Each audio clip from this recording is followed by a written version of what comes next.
નમસ્તે વિદ્યાર્થી મિત્રો, આપણી શાળાના ઓનલાઈન શિક્ષણમાં આપનું હાર્દિક સ્વાગત છે। આજે આપણે ધોરણ 3માં વિષય સામાન્ય જ્ઞાન, જેમાં આપણે પાઠ નંબર 24 નંબર ક્વિઝ તેના વિશેનો આજે અભ્યાસ કરીશું। તો તમે પણ સાથે તમારું પુસ્તક રાખજો। તો ચાલો બધાને સામાન્ય જ્ઞાન ખોલી અને પેજ નંબર 46 કાઢશે।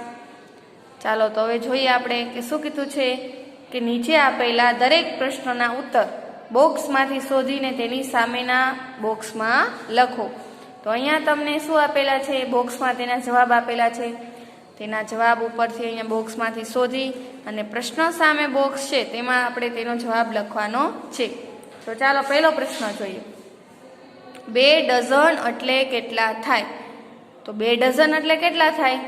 તો કે 1 ડઝન એટલે પહેલા આપણને ખબર હોવી જોઈએ ને, જેમ કે કેળા, આપણે ડઝન 1 કેળા લઈ એટલે કેટલા નંગ આવે? 12 નંગ આવે। અહીંયા આપણને કેટલા કીધા છે? 2 ડઝન। 2 ડઝન એટલે કેટલા થાય? તો કે 12 ના ડબલ એટલે 2 વખત 12 થાય ને। 1 ડઝન એટલે 12 નંગ થાય, તો 2 ડઝન એટલે કેટલા થાય? તો આપણે શું કરી નાખવાનો? તેનો સરવાળો કેટલો થાય? 2 ને 2 4, 1 ને 1 2, 24। શું જવાબ આવ્યો? 24। એટલે 2 ડઝન એટલે કેટલા થશે?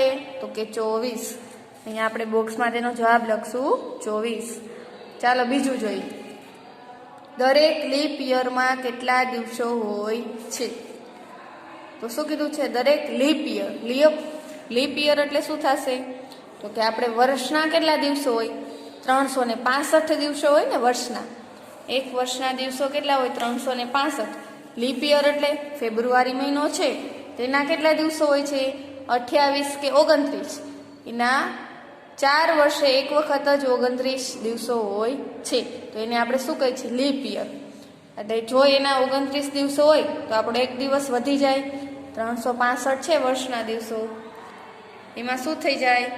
એક વર્ષનો એટલે એક દિવસનો વધારો થઈ જાય, એટલે કેટલા થઈ જશે? 366। લીપ યર એટલે કે 29 દિવસો હોય, 28 કે 29 દિવસો હોય ફેબ્રુઆરીના, એટલે શું થાય? એક દિવસનો વધારો થયો। એટલે લીપ યર હોય તો દિવસો કેટલા થઈ જાય? 365માં 1 ઉમેરી દે એટલે 366 દિવસો થઈ જાય। તેના પછી જો પ્રશ્ન નંબર 3, એક વર્ષમાં કેટલા અઠવાડિયા હોય? તો એ કેમ ખબર પડે? તો એ આપણે કેલેન્ડર લઈને જોવું પડે, અને એમનેમ જાણવું હોય તો એક અઠવાડિયાના કેટલા દિવસો હોય? તો કે 7 દિવસો હોય। કેટલા દિવસો હોય? 7 દિવસો। તો અહીંયા આપણને શું કીધું છે? એક વર્ષના એટલે આખા વર્ષના અઠવાડિયા કેટલા હોય? તો આપણે શું કરવાનું? તો કે 365 દિવસો હોય અને અઠવાડિયાના કેટલા દિવસો હોય? 7। તો 365 ભાંગ્યા આપણે 7 કરી તો કેટલો જવાબ આવે? તો કે આપણે 365 ભાંગ્યા 7, તમે બાજુમાં બુક રાખી અને તેનો ભાગાકાર કરી શકો છો। ચાલો આપણે તેનો ભાગાકાર જોઈએ। ચાલો તો આપણને શું કીધું હતું કે એક વર્ષના કેટલા અઠવાડિયા હોય? તો કે એક વર્ષના દિવસો કેટલા હોય? 365, અને અઠવાડિયાના દિવસો કેટલા હોય? તો કે 7। તો આપણે શું કરશું? એનો ભાગાકાર કરશું। તો અહીંયા આપણે જોઈએ 365 ભાંગ્યા 7, તો 7નો ઘડિયો બોલો જોઈએ। 7 × 1 7, 7 × 2 14, 7 × 21, 7 × 4 28, 7 × 5 35, 7 × 6 42, 42 તો વધી ગયા 36 થી, એટલે આપણે કેટલા લઈશું? 5 વડે ભાગ લાવશું। 7 × 5 35। હવે શું કરશું? બાદ બાકી। 6 માંથી 5 બાદ કરી તો 1 વધે, 3 માંથી 3 બાદ કરો તો 0, ઉપરથી કેટલા નીચે ઉતારશું? 5। 7 × 1 7, 7 × 2 14 ને 7 તરી 21, તો 21 તો વધી ગયા, એટલે આપણે ક્યાં ભાગ હલાવશું? 7 દુ એટલે 2 ભાગ હલાવશું 14। બાદ બાકી કરી નાખી, 5 માંથી 4 જાય તો 1, અને 1 માંથી 1 બાદ કરી તો 0। હવે આગળ ભાગ ન હાલે, શું મૂકશું? પોઈન્ટ પછી 0। જવાબ કેટલો આવ્યો? 52। એટલે શું આપણને મળ્યું? એક વર્ષના કેટલા અઠવાડિયા હોય? તો કે 52 અઠવાડિયા હોય। હવે શું કીધું છે? પ્રશ્ન નંબર 4, ઈસવીસન પ્રમાણે એક વર્ષના 30 દિવસ ધરાવતા મહિના કેટલા હોય? તો કે આપણને ખબર છે કે આપણે મહિના હોય તો અમુક મહિનાના 30 દિવસ હોય અને અમુક મહિનાના 31 દિવસ હોય। તો ઈસવીસન પ્રમાણે, ઈસવીસન એટલે ખાસ યાદ રાખજો આપણે હિન્દીમાં પાઠ હલાવ્યો તો મહિનાનો, ત્યારે મેં તમને કીધું હતું ને ચાર્ટ બતાવ્યું. ઈસવીસન એટલે અંગ્રેજી મહિના અને વિક્રમ સંવત એટલે ગુજરાતી મહિના. તો અહીંયા આપણને શું પ્રશ્ન પૂછેલો છે? ઈસવીસન પ્રમાણે એક વર્ષના 30 દિવસો આવતા હોય એવા કેટલા મહિના હોય? તો કે 4 મહિના હોય. એવા કેટલા મહિના હોય? 4. હવે પ્રશ્ન નંબર 5 જોઈએ. 3 અંકની સૌથી મોટી સંખ્યા કઈ થાય? 3 અંકની સૌથી મોટી સંખ્યા તો આપણે જોઈ સંખ્યામાં, તો સૌથી મોટી કઈ થાય? તો કે 1000 પહેલા કઈ આવે? 999. કે 3 અંકની થાય ને, 1000 લખી તો કેટલા થઈ જાય? કે 4 થઈ જાય ને અંક. આપણે કેટલા લેવાના હતા? 3 અંકવાળી. એટલે 1000 પહેલા કઈ આવે? તો કે 999. પછી પ્રશ્ન નંબર 6. ચેસ બોર્ડમાં કેટલા ચોરસ હોય છે? આપણે રમવાનું ચેસ બોર્ડ આવે, એમાં ચોરસ ચોરસ ખાના હોય ને, કાળા અને સફેદ કલરના. તો એ કેટલા ખાના હોય છે? તો કે એવા 64 ખાના આપેલા હોય છે. 1000 સંખ્યા અંકોમાં લખતા તેમાં કેટલા શૂન્ય આવે? તો અહીંયા આપણે લખી હતી ને અંકમાં. 1000 આવી રીતે આપણે અંકમાં લખાય. ગણો જોઈ કેટલા હે? તો કે 3. કેટલા શૂન્ય આવ્યા? 3. એ જવાબમાં આપણે લખશું 3. પછી પ્રશ્ન નંબર 8. જો દ્વિ એટલે 2 થાય, ત્રિ એટલે 3 થાય, તો અષ્ટ એટલે કેટલા થાય? તો કે દ્વિ એટલે 2, ત્રિ એટલે 3 અને અષ્ટ એટલે કેટલા થાય? તો કે 8 થાય. કેટલા થાય? 8. અહીંયા આપણે 8 લખશું. પ્રશ્ન નંબર 9. લૂડો રમત વધારેમાં વધારે કેટલા ખેલાડીઓ એકસાથે રમી શકે છે? લૂડો રમત છે તે તમે જોઈ હશે અથવા તેના વિશે સાંભળ્યું હશે. તો એમાં વધારે કેટલા ખેલાડી રમી શકે? તો કે ઉપરથી શોધો જોઈએ શું આવશે? તો કે 4 ખેલાડી. કેટલા ખેલાડી રમી શકે? 4. તેના પછી ક્રિકેટની એક ટીમમાં કેટલા ખેલાડી હોય છે? ક્રિકેટ તો બધાને બહુ ગમે ને, રમવોય ગમે અને ટીવીમાં આવતો હોય તો જોવો પણ ગમે. તો ક્રિકેટની ટીમ હોય, 2 ટીમ સામસામે રમે, તો એક ટીમમાં કેટલા ખેલાડી હોય? તમને યાદ છે? કેટલા હોય? 11 ખેલાડી હોય છે. એટલે બંને ટીમમાં 11 ખેલાડી જોવા મળે છે. પછી પ્રશ્ન નંબર 11.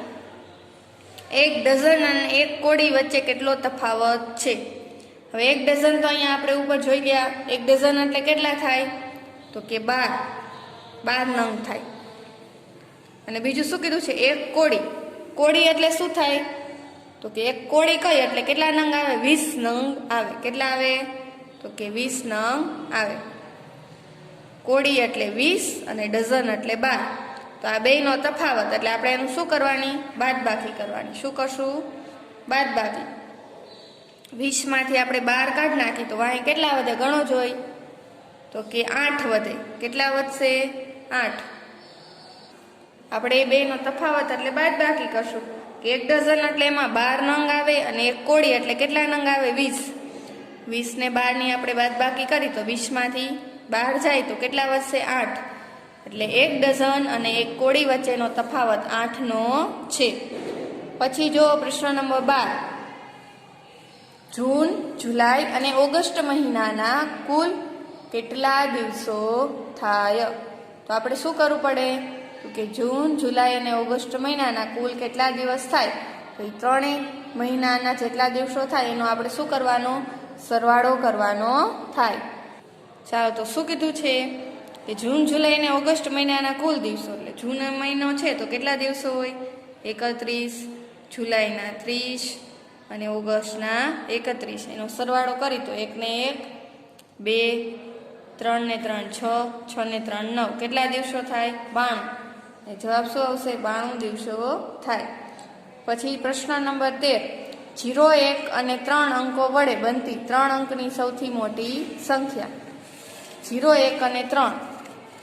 તો આમાંથી આપણે કેટલી બધી સંખ્યા બનાવી શકીએ? તો કે કઈ બનાવી શકીએ? તો કે 0, 1, 3, 0, 3, 1. પછી 1 થી બનાવી તો 1, 0, 3, 1, 3, 0, 3 થી બનાવી 3, 1, 0, 3, 0, 1. તો એની સૌથી મોટી કઈ બની આમાંથી? જો જોઈ કઈ બનશે?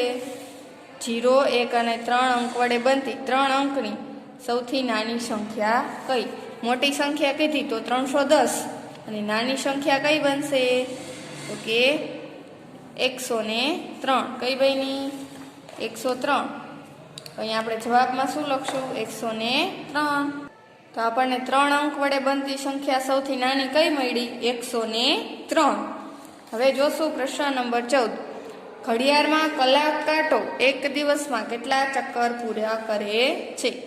સૌથી નાનો કાંટો હોય તેને આપણે કયો કઈ? કલાક કાંટો. તો એક દિવસમાં કેટલી વખત ચક્કર ફરે છે? તો કે 2 દિવસ. કેટલી વખત? 2 વખત. પછી જોઈએ પ્રશ્ન નંબર 15. 3, 7 અને 9 અંકો વડે બનતી 3 અંકની સૌથી મોટી સંખ્યા તો કઈ બનશે? તો કે સૌથી મોટા કોણ છે? 3, 7 કે 9? તો એની આપણે અહીંયા બનાવીએ. 3, 7 અને 9. તો 3 ની પહેલા બનાવી તો કઈ બનશે? 3, 9 ને 7. 7 ની બનાવો. 7, 3, 9 અને 7, 9, 3. પછી 9 ની બનાવો જોઈએ કઈ બનશે? તો કે 9, 3, 7. 9, 7, 3. કઈ બની સૌથી મોટી? 973. અહીં જવાબ આપણને શું આવ્યો? 973. હવે જોઈએ પ્રશ્ન નંબર 16. 3 અંકની સૌથી નાની 3 અંકની સૌથી નાની સંખ્યા કઈ થાય? 3 અંકની સૌથી નાની સંખ્યા તો કે 100. કેટલા આવશે? 100. અને 2 અંકની સૌથી મોટી સંખ્યાનો તફાવત કેટલો થાય? 2 અંકની સૌથી મોટી કઈ થાય? આપણે 100 એકડા બોલી તો સૌથી મોટી સંખ્યા કઈ આવે? 2 અંકની જ, તો કે 99 આવે. હવે શું કીધું? 3 અંકની સૌથી નાની કઈ આવશે? 100. અને 2 અંકની સૌથી મોટી કઈ આવશે? 99. આ બેયનો તફાવત એટલે આપણે શું કરી? બાદબાકી. તો કેટલો આવે? 100 માંથી 99 બાદ કરી દઈએ તો કેટલા વધે? 1. અહીં તફાવત જવાબ શું આવશે? 1. પછી 17મો પ્રશ્ન. 2 અંકની સૌથી નાની એકી 2 અંકની સૌથી નાની 2 અંકની સૌથી નાની કઈ થાય? 10. 10 કેવી સંખ્યા કહેવાય? બેકી સંખ્યા કહેવાય. 10 પછી કેટલા આવે? 11. 11 કેવી કહેવાય? એકી સંખ્યા કહેવાય. અને 2 અંકની નાની પણ કહેવાય એકી સંખ્યા. અને 3 અંકની નાની એકી સંખ્યા. 3 અંકની સૌથી નાની કઈ થાય? તો કે 100 થાય. પણ 100 કેવા છે? તો કે એ તો બેકી સંખ્યામાં ગણાય. 100 પછી કેટલા આવે? તો કે 101. અને એકી પણ સંખ્યા છે, પાછળ 1 આવે એટલે. હવે આ બેનો આપણે શું કરશું? તો કે સરવાળો. જવાબ કેટલો મળશે આપણને? 112. ચાલો તેના પછી જોશું પ્રશ્ન નંબર 18. 3 અંકની સૌથી મોટી બેકી સંખ્યા 3 અંકની સંખ્યા અને કેવી? બેકી સંખ્યા. તો કઈ થશે 3 અંકની? તો સૌથી મોટી સંખ્યા કઈ થાય? તો કે 1000 થાય. 1000માં તો શું થાય? તો કે 4 અંક થઈ જાય. આપણે કેટલા લેવાના? 3 અંક. તો 1000 પહેલા કઈ આવશે? 998. પાછળ 8 એટલે બેકી સંખ્યા થાય ને. 3 અંકની સૌથી મોટી અને બેકી સંખ્યા તો કે 998. હવે 2 અંકની સૌથી મોટી 2 અંકની સૌથી મોટી અને બેકી સંખ્યા. બેકી સંખ્યા કઈ આવશે? તો કે 100 સૌથી મોટા થાય. 100 માં તો 3 અંક હોય. આપણે કેવા લેવાના? 2 અંકવાળી. કઈ થશે? 98. કઈ થશે? 98. હવે આપણે એની બાદબાકી કરી નાખી. તફાવત કીધો એટલે શું કરવાનું? બાદબાકી. 8 માંથી 8 બાદ કરશું તો 0. 9 માંથી 9 બાદ કરી તો 0. 9 ના 9. કેટલો જવાબ આવ્યો? 900. અહીંયા આપણે કેટલો લખશું? 900. તો અહીંયા જે આપણો પાઠ છે તે આપણે સરસ મજાનો વિચારી સમજી અને તેના જવાબ તમારે લખવાના છે. તમારે પણ આનો અભ્યાસ ઘરે વ્યવસ્થિત કરવાનો છે. ધન્યવાદ.